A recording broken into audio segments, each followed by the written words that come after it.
श्री कृष्णाय नमः। श्री कृष्णाय वासुदेवाय हरे परमात्मने प्रणत क्लेश नाशाय तुम गोविंदाय नमो नमः। श्रीमद् भगवद गीता के 5वें अध्याय का महात्म फिर श्लोक और उनका हिंदी अर्थ सुनिए, जरूर सुनिए। किसी भी बीमार व्यक्ति को जरूर सुनवाइए, उसका स्वास्थ्य लाभ होगा और भगवान की भक्ति प्राप्त होगी। श्रीमद् भगवद गीता के 5वें अध्याय का महात्मा। श्री भगवान जी कहते हैं, देवी अब सब लोगों द्वारा सम्मानित 5वें अध्याय का महत्व संक्षेप से बताता हूँ, सावधान होकर सुनो। मध्य देश में पुरुकुत्सुरपुर नामक एक नगर है। उसमें पिंगल नामक एक ब्राह्मण रहता था। वे वेद पाठी ब्राह्मणों के विख्यात वंश में, जो सर्वथा निष्कलंक था, उत्पन्न हुआ था। किंतु अपने कुल के लिए उचित वेद शास्त्रों के स्वाध्याय को छोड़कर ढोल बजाते हुए उसने नाच गान में मन लगाया। गीत, नृत्य और बाजा बजाने की कला में परिश्रम करके पिंगल ने बड़ी प्रसिद्धि प्राप्त कर ली और उसी से उसका राजभवन में भी प्रवेश हो गया। अब वह राजा के साथ रहने लगा और पराई स्त्रियों को बुला बुलाकर उनका उपभोग करने लगा। स्त्रियों के सिवा और कहीं उसका मन नहीं लगता था। धीरे धीरे अभिमान बढ़ जाने से उच्छृंखल होकर वे एकांत में राजा से दूसरों के दोष बतलाने लगा। पिंगल की एक स्त्री भी थी जिसका नाम था अरुणा। वह नीच कुल में उत्पन्न हुई थी और कामी पुरुषों के साथ विहार करने की इच्छा से सदा उन्हीं के खोज में घूमा करती थी। उसने पति को अपने मार्ग का कंकटक समझकर एक दिन आधी रात में घर के भीतर ही उसका सिर काटकर मार डाला और उसकी लाश को जमीन में गाड़ दिया।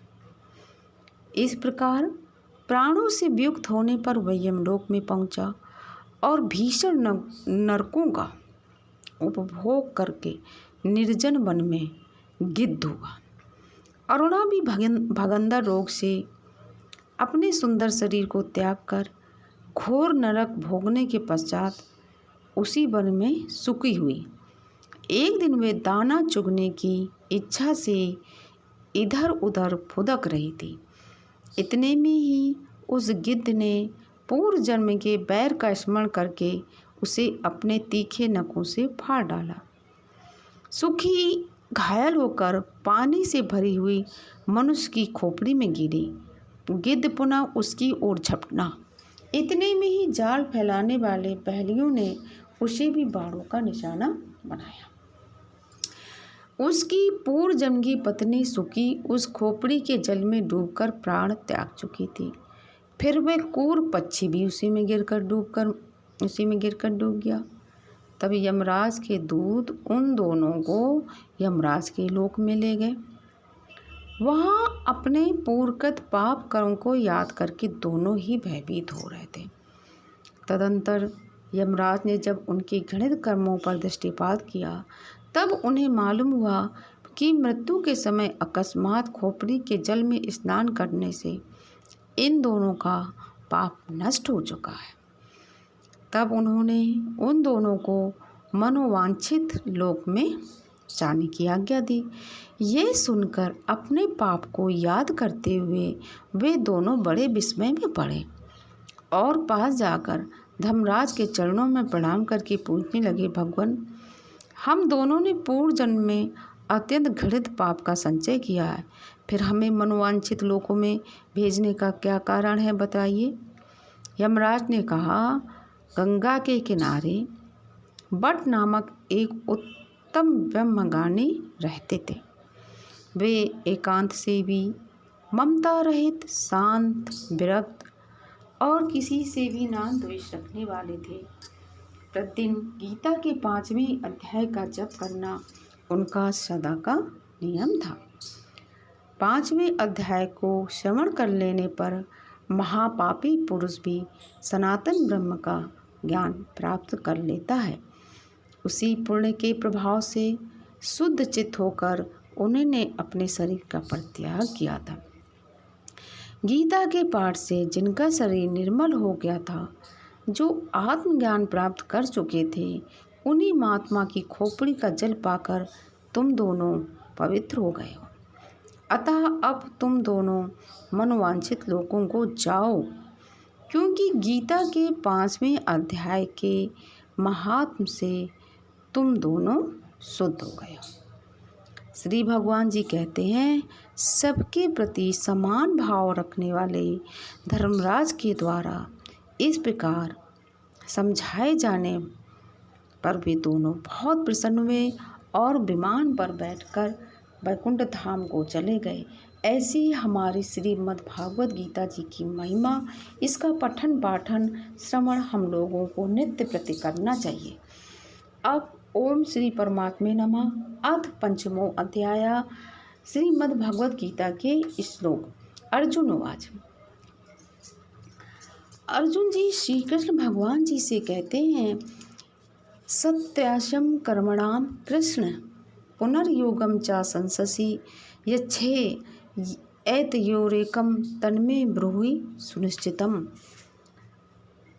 उसके उपरांत अर्जुन ने पूछा, हे कृष्ण, आप कर्मों के संन्यास की और फिर निष्काम कर्मयोग की प्रशंसा करते हैं, इसलिए इन दोनों में एक जो निश्चय किया हुआ कल्याणकारक होवे उसको मेरे लिए कहिए।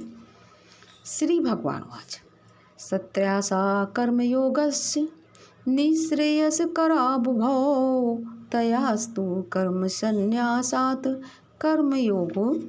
योगो विशिष्यते।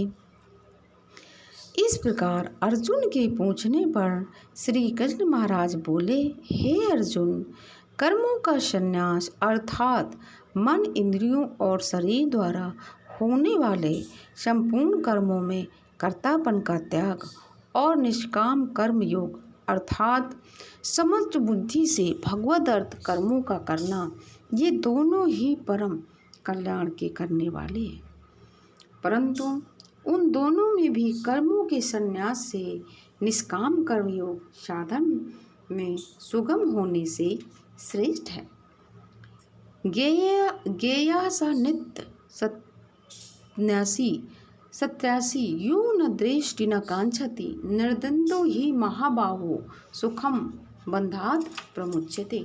इसलिए हे अर्जुन, जो पुरुष किसी से न द्वेष करता है न किसी की आकांक्षा करता है, वह निष्काम कर्मयोगी सदा सन्यासी ही समझने योग्य है, क्योंकि राग द्वेषादि द्वंद्वों से रहित हुआ पुरुष सुख पूर्वक संसार रूप बंधन से मुक्त हो जाता है। सांख्य योगो पृथक वाला प्रवदंती न पंडिता एकम प्यास्थित सम गुभर्यो बिंदते फलम। ज्ञान योगियों द्वारा जो परम धाम।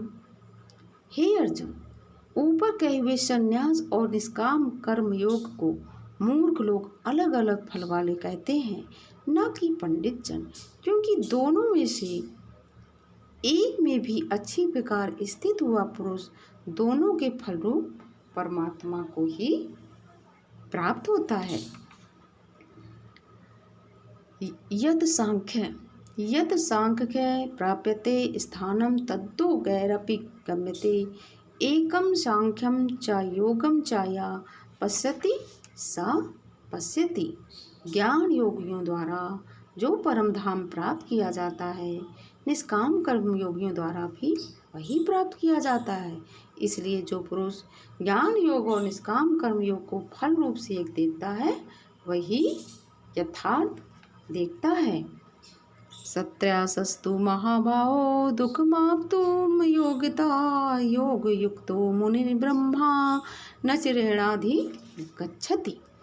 परंतु हे अर्जुन, निष्काम कर्म योग के बिना संन्यास अर्थात मन, इंद्रियों और शरीर द्वारा होने वाले संपूर्ण कर्मों में कर्तापन का त्याग प्राप्त होना कठिन है, और भगवत स्वरूप को मनन करने वाला निष्काम कर्मयोगी परम ब्रह्म परमात्मा को शीघ्र ही प्राप्त हो जाता है।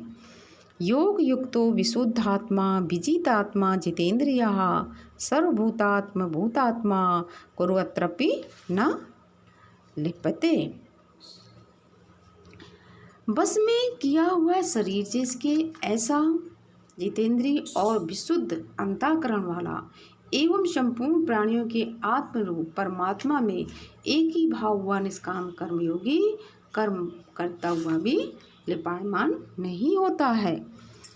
नैव किंचित करोमीति युक्तो मन्येत तत्त्ववित् पश्य अशृण्वन् स्पृश जीघ्रत्र शन गच्छन् स्वपश्वसन। हे अर्जुन, तत्व को जानने वाला सांख्य योगी तो देखता हुआ, सुनता हुआ, स्पर्श करता हुआ, सूंघता हुआ, भोजन करता हुआ, गमन करता हुआ, सोता हुआ, श्वास लेता हुआ, बोलता हुआ, त्यागता हुआ, ग्रहण करता हुआ तथा आँखों को खोलता और मीचता हुआ भी सब इंद्रियां अपने अपने अर्थों में बरत रही हैं। इस प्रकार समझता हुआ निसंदेह ऐसे माने कि मैं कुछ भी नहीं करता हूँ। प्रलपनवी सृजन ग्रहण तृणमिष त्रिमिस्त्रपि इंद्रियाणि इंद्रियार्थेषु वर्तन्तीति धारयन्। परंतु हे अर्जुन, देहाभिमानियों द्वारा ये साधन होना कठिन है और निष्काम कर्मयोगियों द्वारा सुगम है, क्योंकि जो पुरुष सब कर्मों को परमात्मा में अर्पण करके और आसक्ति को त्याग कर करता है, वह पुरुष जल से कमल के पत्ते के समान सदस्य लिपायमान नहीं होता है। ब्रह्मण्याधाय कर्माणि संगम त्यक्त्वा करोति या लिप्यतेन सा पापेन पद्म पत्र विवाम विशाम।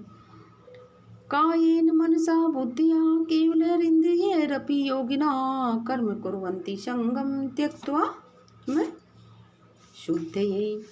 इसलिए निष्काम कर्मयोगी मनमत्त बुद्धि रहित केवल इंद्रिय, मन, बुद्धि और शरीर द्वारा भी आसक्ति को त्याग कर अंतःकरण की शुद्धि के लिए ही कर्म करते हैं।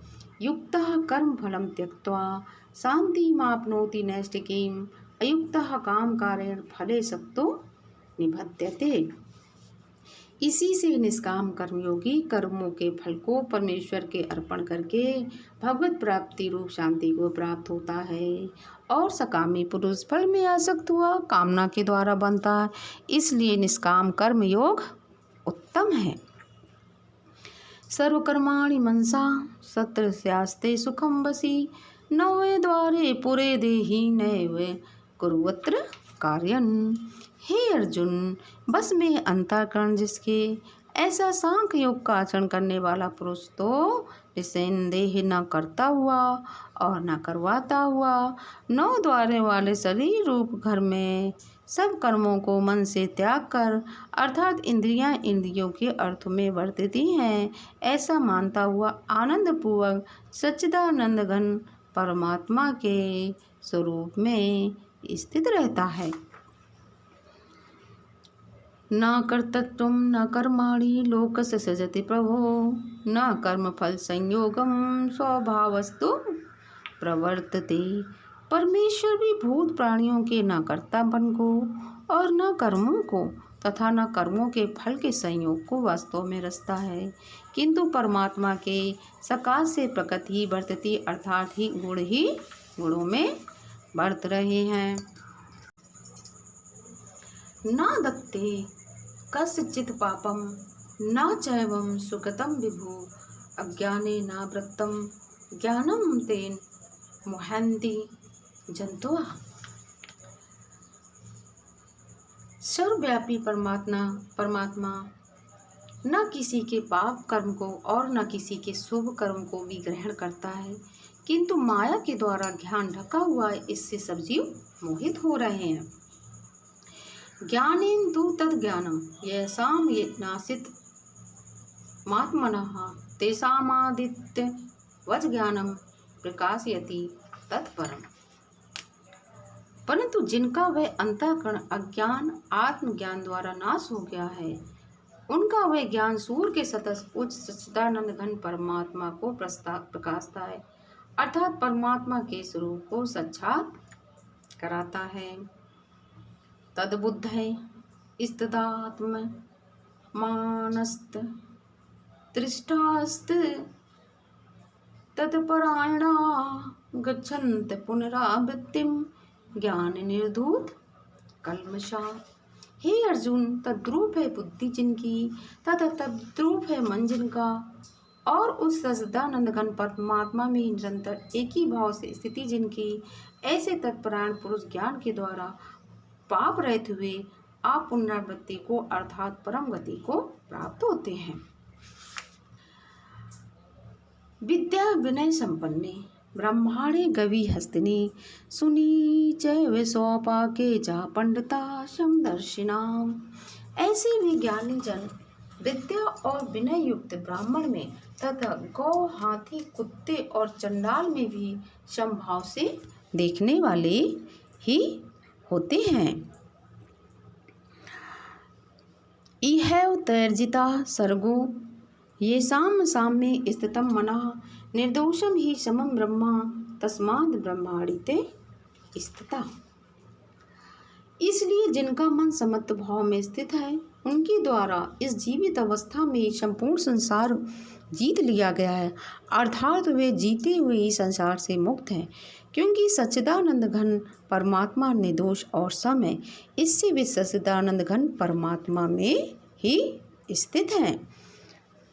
न पहसेत प्रियम प्राप्य न दुजेत प्राप्य चाप्रियम स्थिर बुद्धिर समूढ़ो ब्रह्माविद ब्रह्माणी स्थिति। जो पुरुष प्रिय को अर्थात जिसको लोग प्रिय समझते हैं उसको प्राप्त होकर हर्षित नहीं होते हैं, और अप्रिय को अर्थात जिसको लोग अप्रिय समझते हैं उसको प्राप्त होकर उद्वेगवान न हो, ऐसा स्थिर बुद्धि संशय रहित ब्रह्मवेत्ता पुरुष सच्चिदानंद घन परब्रह्म परमात्मा में नेकी भाव से स्थित है। श्रीमद् भगवद गीता के 5वें अध्याय के 20 श्लोक संपन्न हुए। अब हम 21वां पढ़ने जा रहे हैं। बाह्य स्पर्शे वह सत्तात्मा बाह्य स्पर्शेश वह सत्तात्मा विन्दत्यात्मनि यत् सुखम सा ब्रह्म योग युक्तात्मा सुखम क्षय मशुनते।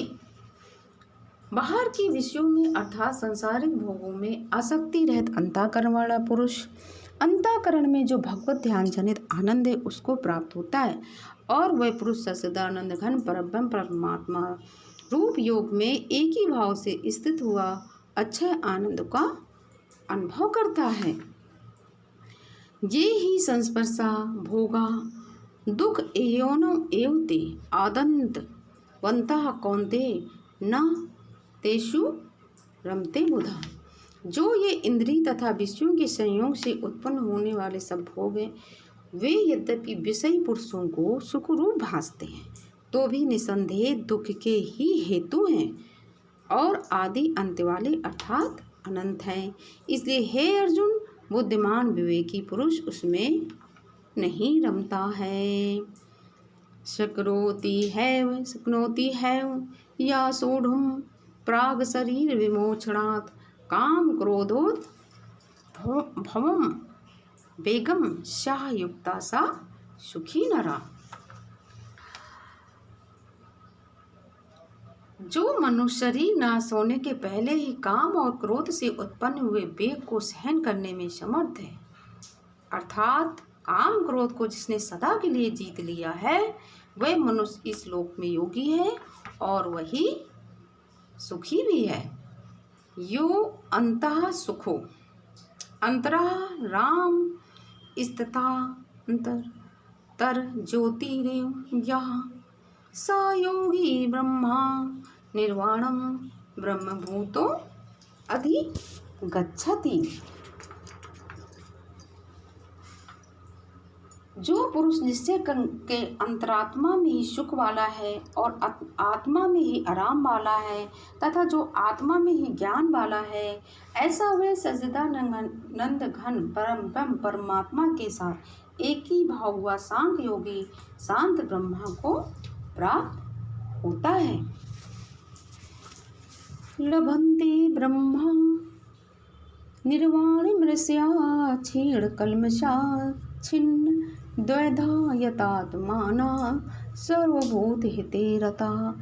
नाश हो गए सब पाप जिनके, तथा ज्ञान करके निर्बद्ध हो गया शिष्य जिनका, और संपूर्ण भूत प्राणियों के हित में रति जिनकी, एकाग्र हुआ है भगवान के ध्यान में चित्त जिनका, ऐसे ब्रह्मवेता पुरुष शांत परब्रह्म को प्राप्त होते हैं।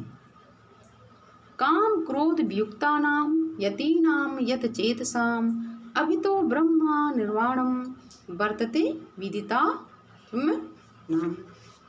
काम क्रोध से रहित जीते हुए चित्त वाले परब्रह्म परमात्मा का साक्षात्कार किए हुए ज्ञानी पुरुषों के लिए सब ओर से शांत परब्रह्म परमात्मा ही प्राप्त है।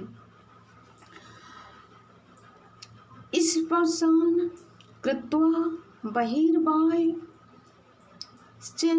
छूश्चै वान्तरे ध्रुवो प्राणापानो समो कृत्वा नासाभ्यंतर चारिणो। हे अर्जुन, बाहर के विषय भोगों को ना चिंतन करता हुआ बाहरी त्याग कर, और नेत्रों की दृष्टि को भ्रकुटी के बीच में स्थित करके, तथा नासिका में विचरने वाले प्राण और अपान वायु को सम करके, यतेंद्रिय मनोबुद्धिर मुनीर मोक्ष परायणा विक्तेच्छा भय क्रोधो या सदा मुक्त एवं। जीती हुई इंद्रियां, मन और बुद्धि जिसकी, ऐसा जो मोक्ष परायण मुनि इच्छा भय और क्रोध से रहित है, वह सदा ही मुक्त ही है। भोक्तारम यज्ञतपसाम सर्वलोक महेश्वरम सुलधम सर्वभूतानां ज्ञात्वा माम शांति मृच्छति। और हे अर्जुन, मेरा भक्त मेरे को यज्ञ और तपों को भोगने वाला और संपूर्ण लोकों के ईश्वरों का भी ईश्वर तथा संपूर्ण भूत प्राणियों का सुलभ अर्थात स्वार्थ रहित प्रेमी, ऐसा तत्व से जानकर शांति को प्राप्त होता है। और सच्चिदानंद घन परिपूर्ण शांत ब्रह्मा के सिवा इसकी दृष्टि में कुछ भी नहीं रहता और कुछ भी नहीं रहता, केवल वासुदेव ही वासुदेव रह जाता है। श्रीमद् भगवद गीता के 5वें अध्याय में 29 श्लोक हैं, और ये श्रीमद् भगवद गीता जी का आज 5वां अध्याय समाप्त हुआ। ओम तत्सदिति। श्रीमद् भगवद गीता सूपनिषत्सु ब्रह्म विद्यायाम योग शास्त्रे श्री कृष्ण अर्जुन संवादे कर्म संन्यास योगो नाम 5वां अध्याय इति श्रीमद् भगवद गीता रूपी उपनिषद एवं ब्रह्म विद्या तथा योग शास्त्र विषयक श्री कृष्ण और अर्जुन के संवाद में कर्म संन्यास योग नामक 5वां अध्याय समाप्त हुआ। बोलिए जय श्री कृष्ण।